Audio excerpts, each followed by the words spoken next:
Olá, seja bem-vindo ao Nossa Escola, programa do curso de jornalismo do Centro Universitário FAG. Veja os destaques desta edição. No Repórter em Ação, você vai entender como a gravidez é vivenciada por adolescentes que precisam enfrentar mudanças físicas e conciliar a rotina de estudos com a maternidade. No Nosso Talento, Sara Becker, que canta desde os 2 anos. Você é criativo? Gosta de decorações e tendências? O curso Tecnólogo de Design de Interiores tem tudo isso e é concluído em apenas 2 anos. No Play na Carreira, você vai conhecer todos os detalhes, bem como as áreas de atuação. A fonoaudióloga Ana Elizabeth Fontana é a convidada para a entrevista de estúdio. Ela comenta sobre a relevância da comunicação clara, objetiva e coesa. A profissional também dá dicas para se ter uma dicção ainda melhor. Esses e outros destaques você vê agora no Nossa Escola.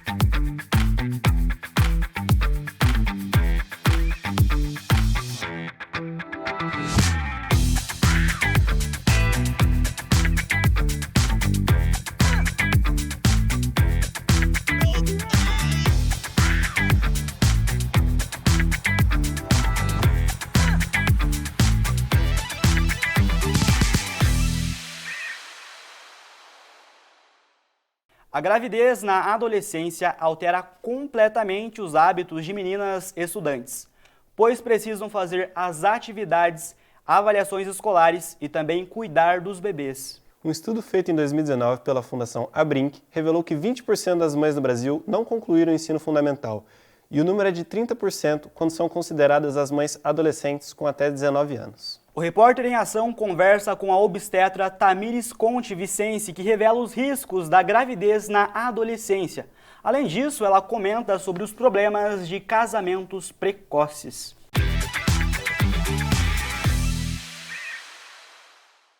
No nosso país, falar sobre gravidez na adolescência, falar sobre sexo é muito tabu, né? A gente tende a julgar muito a própria mãe, a adolescente que está grávida. A gente esquece que ninguém engravida sozinho, né? Minha maior dificuldade na gravidez foi aceitar o fato de que eu nunca mais ia ser uma adolescente normal, né? E de que eu ia ter um filho, de que eu ia ser mãe, eu ia ter que amadurecer mais rápido.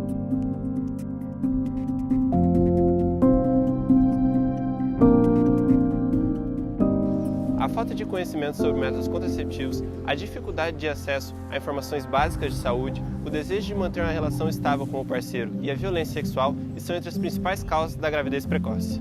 Segundo a OMS, a gravidez na adolescência acontece quando a gestante tem entre 10 e 20 anos. Nessa faixa etária, existem riscos para a mãe e para o bebê, sejam eles sociais, biológicos ou psicológicos. Em relação à gravidez na adolescência, quais são os riscos para a gestante?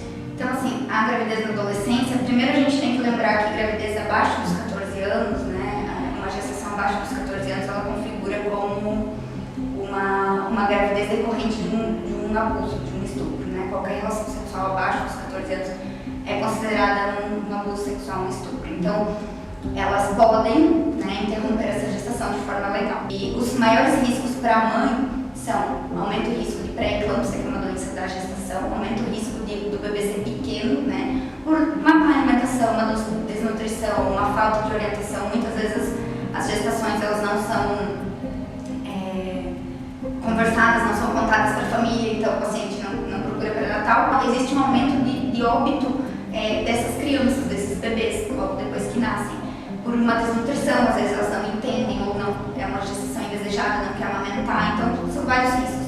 Além de déficit cognitivo, as crianças de mãe adolescente têm um maior déficit cognitivo, e existe um problema que essas meninas que engravidam cedo geralmente abandonam o colégio, abandonam os estudos e ficam dependentes da família, seja de um marido, seja da própria mãe, do próprio pai, e acabam sofrendo abusos, tanto psicológicos quanto físicos, né? Muitas vezes essas meninas acabam casando muito cedo e não conseguem sair de um ciclo vicioso. Então, a gravidez na adolescência ela pode ser tratada como um problema de saúde pública, né? As gestantes, as puérperas, né, depois do parto, elas têm um risco aumentado de depressão pós-parto, tentativa de suicídio, uso de drogas, abuso, né, de drogas, e isso afeta a criança, né? Oi, meu nome é Emanuele, eu tenho 19 anos e eu estudei no Victório, no Parque Verde. Meu filho hoje tem 2 anos e 7 meses. E a minha maior dificuldade na gravidez foi aceitar o fato de que eu nunca mais ia ser uma adolescente normal, né? E de que eu ia ter um filho, de que eu ia ser mãe, eu ia ter que amadurecer mais rápido. Aceitar o fato, né, de que eu ia ser mãe, eu tenho que ser mãe agora, não tenho mais a opção de fugir disso, né? Porque quando eu tinha 16 anos, a gente meio que foge dos problemas, né? Não quer criar responsabilidade. E disso eu não tinha como fugir. Aí acho que minha maior dificuldade foi isso mesmo, em aceitar o fato de eu ser mãe agora, de eu ser uma nova mulher, uma nova pessoa. Mas a minha mãe, ela ficou bem, assim, preocupada, apavorada. Acho que pelo fato dela também ter sido mãe solteira, né? Ela entende que é complicado, é difícil, não é fácil você passar por tudo isso sozinha, né? Porque criar um filho não é coisa fácil, né? É uma responsabilidade muito grande. No caso de gravidez na adolescência, quais as primeiras atitudes que a gestante deve tomar? Então, primeiro comunicar a família, né? Acho que esse talvez seja a parte mais complexa de todo o processo, porque nós profissionais da saúde estamos preparados para atender, né? Então, iniciar pré-natal, iniciar o uso de sulfato ferroso, ácido fólico, né? Que precisa ser utilizado por essa paciente, e iniciar pré-natal com ultrassom, exames, né? Consultas regulares. Eu acho que o maior problema em si não está na assistência do público da saúde, ele está na assistência social, na assistência da família. Então, assistente social, psicólogos são importantes nesse acolhimento, para entender. Engravidou, tudo bem, vamos tratar dessa mulher, vamos tratar dessa criança. O principal papel nosso é dar suporte. Eu acho que a principal mensagem é: respira fundo, entenda o que está acontecendo, muita calma e vamos pensar no que a gente vai fazer. Porque a assistência, ela vai ser feita, né, pela equipe de médicos, enfermeiros, né? Mas o maior problema, eu ainda acho que é o familiar, que é a estrutura da família, né? Então, comunique com a família. Se tiver medo de falar, busque atendimento, busque assistente social, psicólogo, para que a gente da área da saúde possa ajudar a tentar resolver esse problema.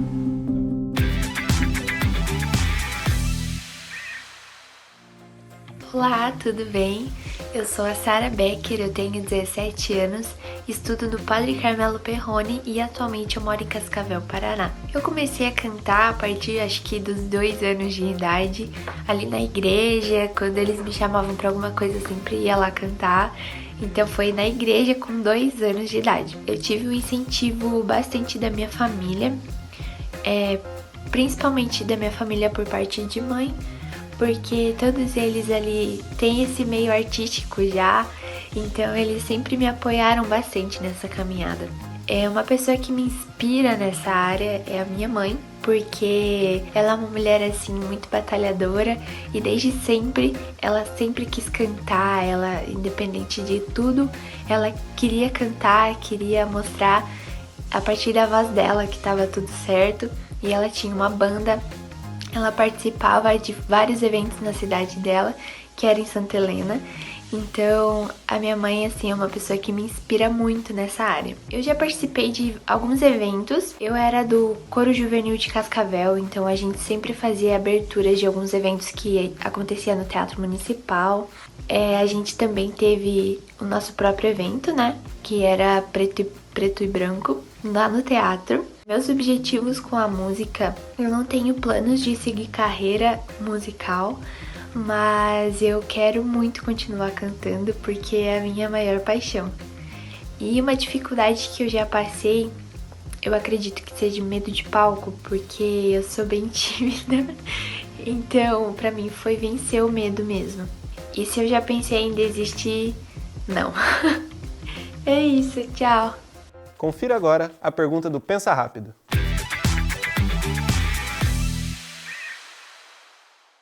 E no Pensa Rápido de hoje a gente vai falar um pouquinho sobre a nossa mente. Você sabe qual é a metragem de vasos sanguíneos que o nosso cérebro possui? Aqui as opções. Letra A, 60 centímetros. Letra B, 160 metros. Letra C, 160 mil quilômetros. Ou letra D, 16 metros. Fique ligado aí que a gente já volta com a resposta.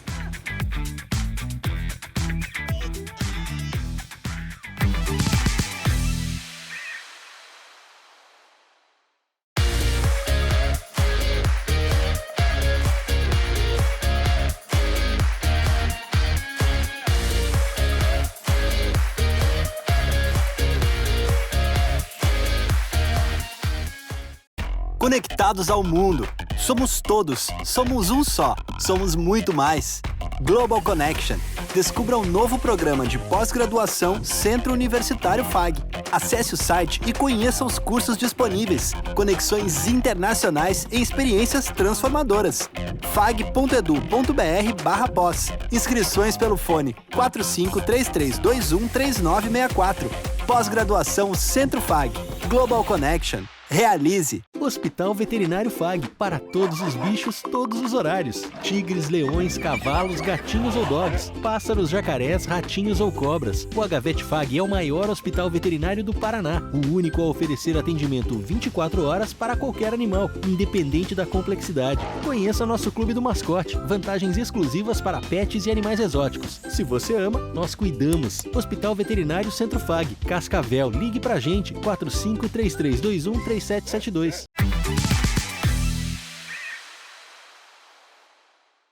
Voltamos com Pensa Rápido, e se você responder a letra C, você acertou. Mais de 160 mil quilômetros de vasos sanguíneos percorrem pelo cérebro humano, o capaz de dar 4 voltas na Terra. No Play na Carreira, você fica por dentro do universo do design de interiores.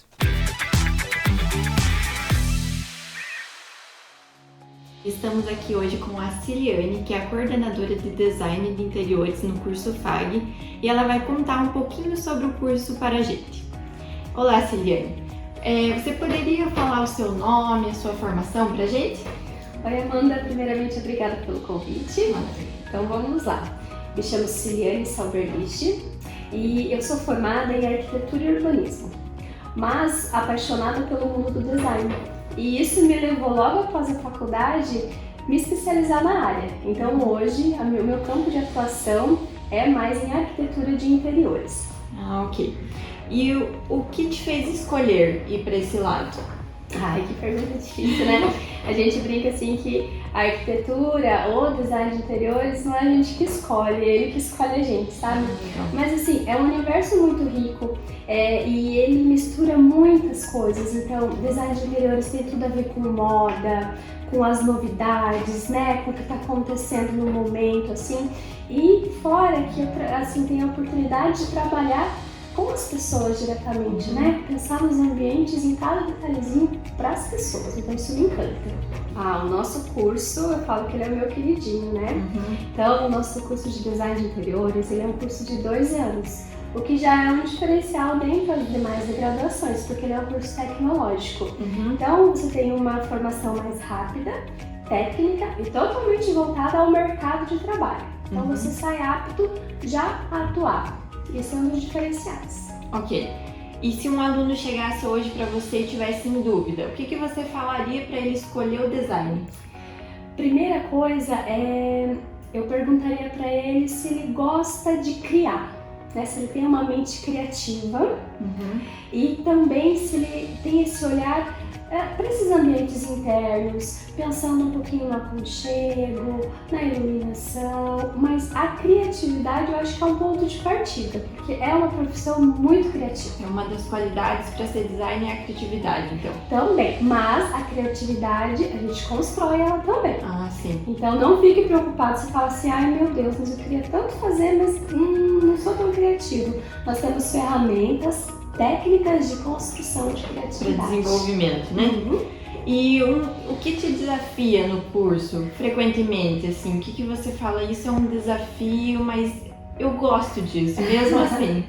Olha, o mundo da arquitetura, o mundo do design é um mundo que ele se transforma muito rápido. Então, o grande desafio, tanto na docência, como também na vida profissional, no mercado de trabalho, é acompanhar essas mudanças, sabe? Os lançamentos, os novos materiais, as cores, texturas. Então você tem que estar em constante atualização e trazer isso para os alunos. Quais são as possibilidades após estar formado? É uma pergunta muito legal essa. Fala assim, design vai só decorar. Não. O campo hoje do design de interiores ele é bem vasto. Por exemplo, você pode trabalhar só com iluminação, fazendo projetos específicos de iluminação, projetos residenciais, comerciais, corporativos, industriais, de mobiliário. Então você pode ser um design de interiores que vai fazer design de mobiliário, cenários, ambientes efêmericos que trabalham, né, com assim, curtos prazos.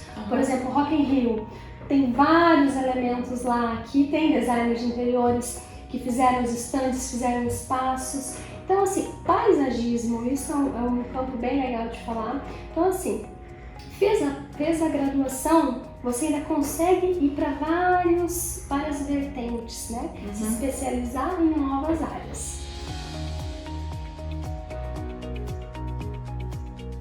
A boa comunicação é um fator importante e que destaca jovens profissionais dentro de organizações, facilitando a troca de ideias e interações entre os mais diversos setores empresariais. Um estudo da Economist Intelligence Unite indicou que 52% dos funcionários se sentem estressados devido às falhas de comunicação e 31% ficam desmotivados por conta desse mesmo motivo. A fonoaudióloga Ana Elizabeth Fontana destaca a importância de uma conversação eficaz por meio de uma dicção apurada e cativante e como contribuem com a adesão do jovem no mercado de trabalho. Wendrio, é com você.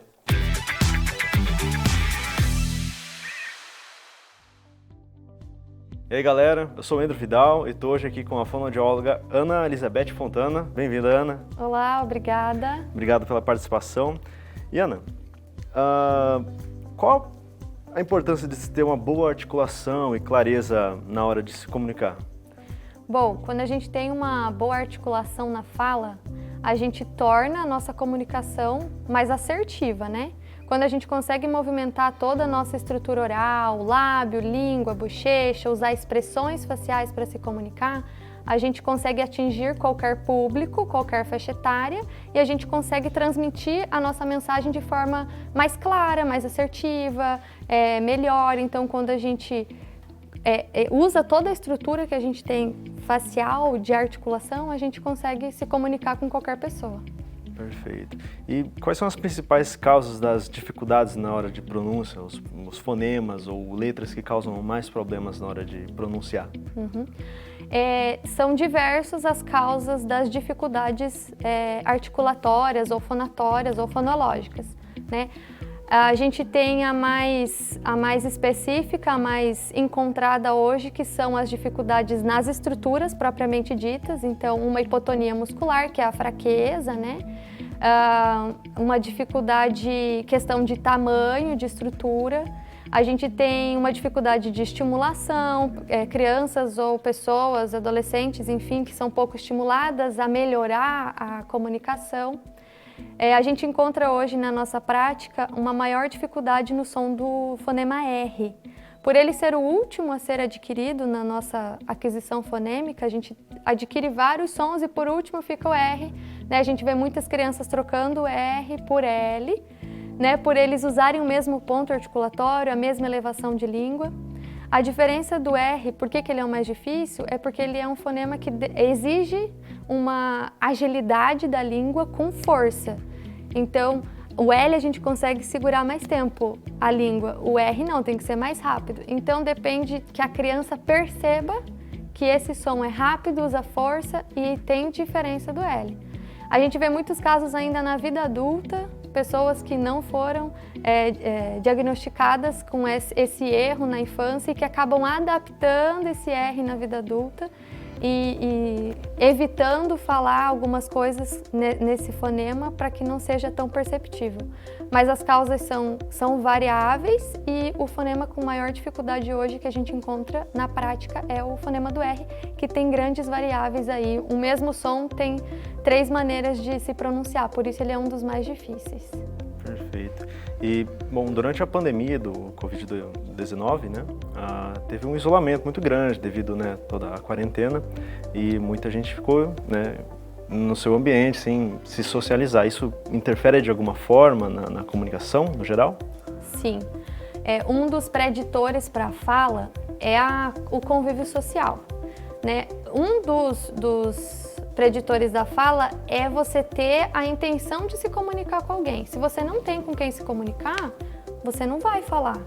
Então, quando a gente ficou em isolamento social, né, atingiu todas as faixas etárias, mas as crianças que estavam ali no ápice do desenvolvimento da fala, elas foram muito prejudicadas, né? A gente percebeu a demanda gigante no consultório do aumento de avaliações, intervenções, estimulações em crianças que perderam esse início da fala.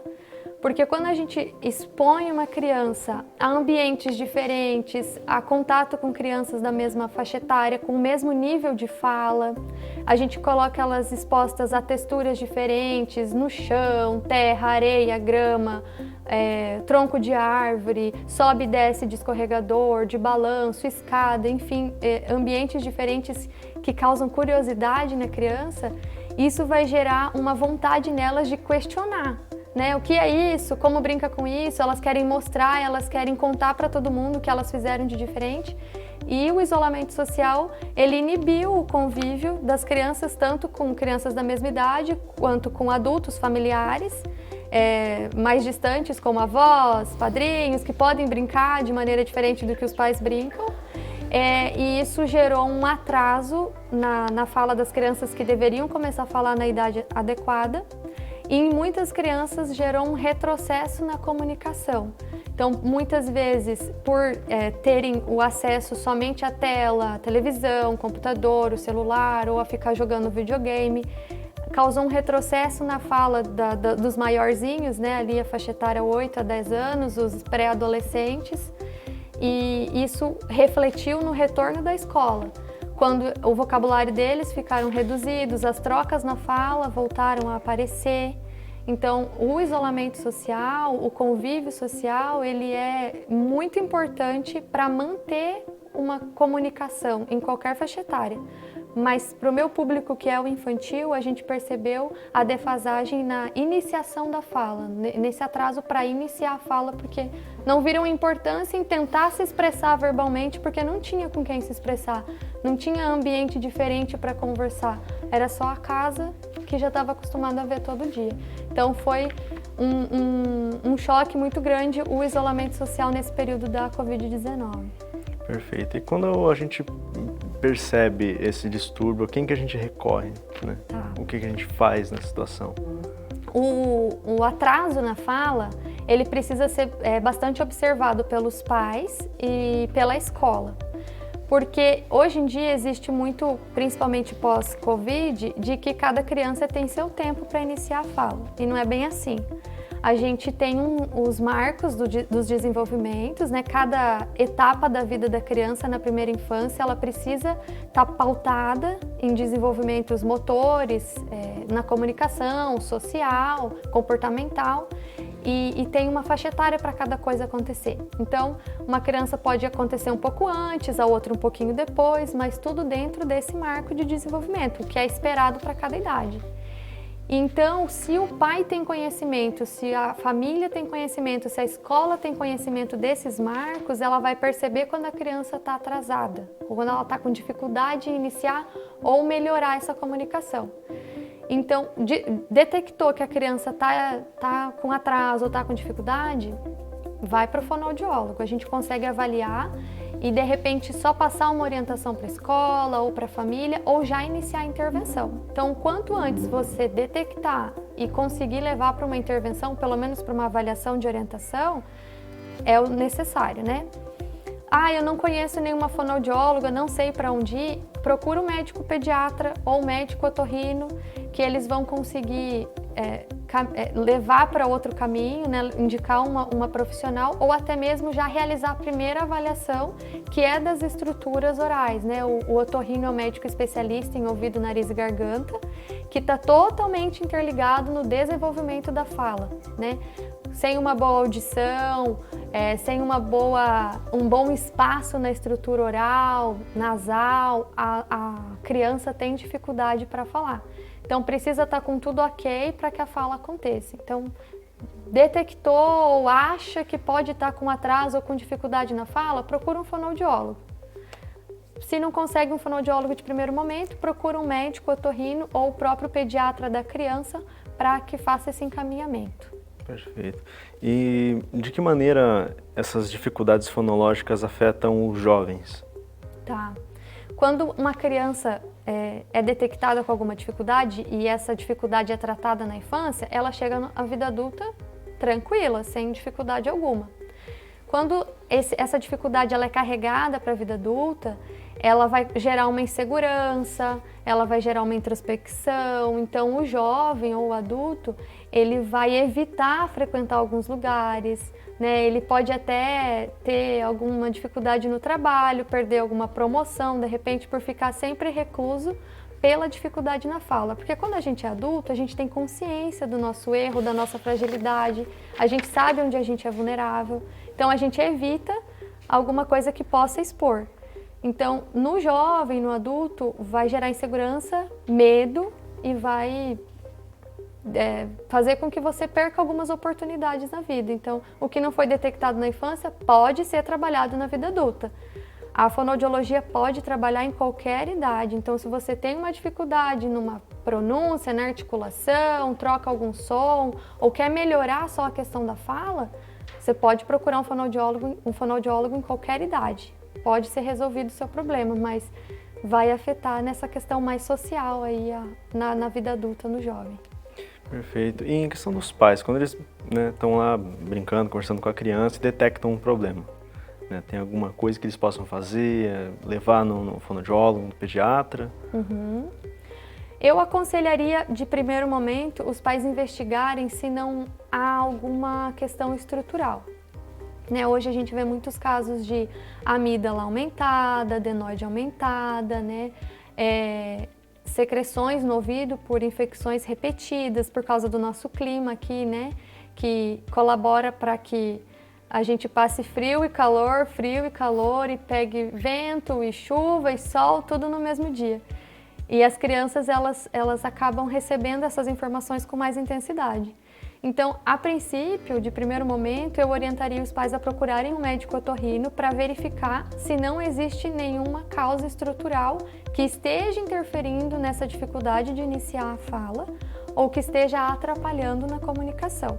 Muitas crianças apresentam essa fraqueza muscular por alguma questão estrutural, interna, que nós, fonoaudiólogos, não conseguimos avaliar.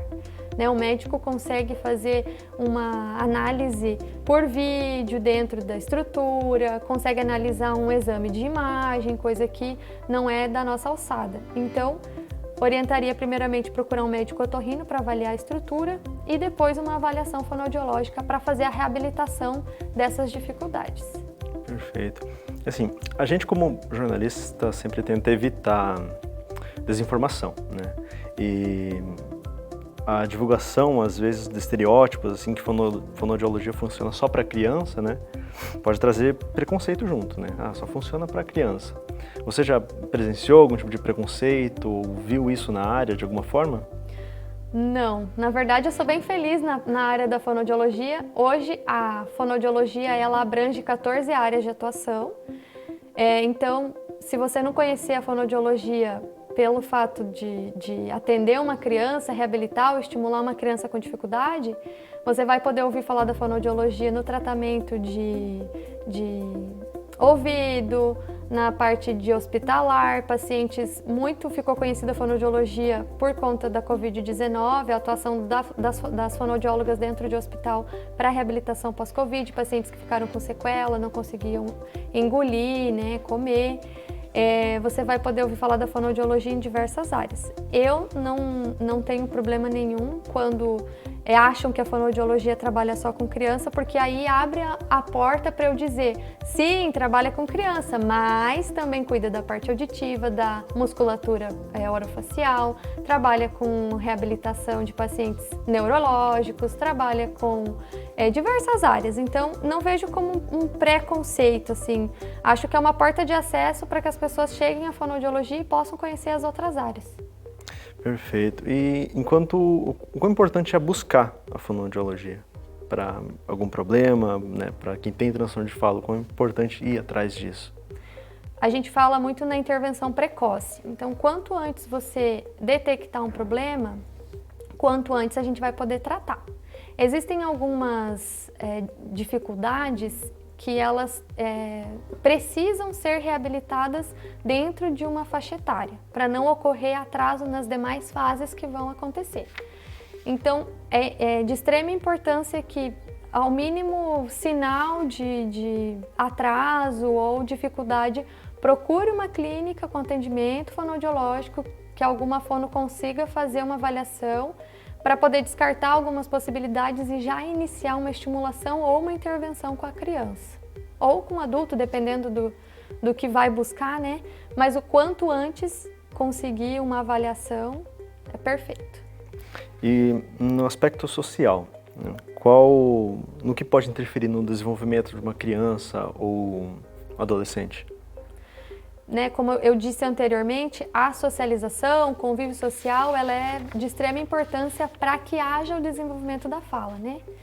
Quando a criança ou o adolescente ele não é exposto a conviver com outras pessoas, a primeira coisa a acontecer é a reclusão verbal, né? Não tenho com quem falar, eu vou ficar quieto. Não tem com quem eu possa interagir, eu vou ficar quieto. Então, aspecto social que não pode faltar a comunicação é a integração social. Você ir em diversos grupos, você está ambientalizado com o teu grupo da escola, com o teu grupo da igreja, com o teu grupo da família, porque você vai ter diversas conexões, você vai ter diversos assuntos diferentes, vai enriquecer teu vocabulário. Quando a gente ouve uma história, nosso cérebro consegue imaginar aquela história, você consegue tirar lições daquela história e isso fica armazenado. Você pode usar depois para conversar com outra pessoa, você consegue idealizar outras coisas. Então, estar inserido em sociedade, conviver com pessoas, conviver com ambientes diferentes é totalmente ligado à comunicação verbal. Então, não tem como você ser um indivíduo comunicativo, um indivíduo falante, se você não convive com pessoas ou com ambientes diferentes. Muito obrigado, Ana, pela participação aqui na nossa escola. Eu que agradeço a oportunidade. Muito obrigado e a gente volta com você agora, Samuel.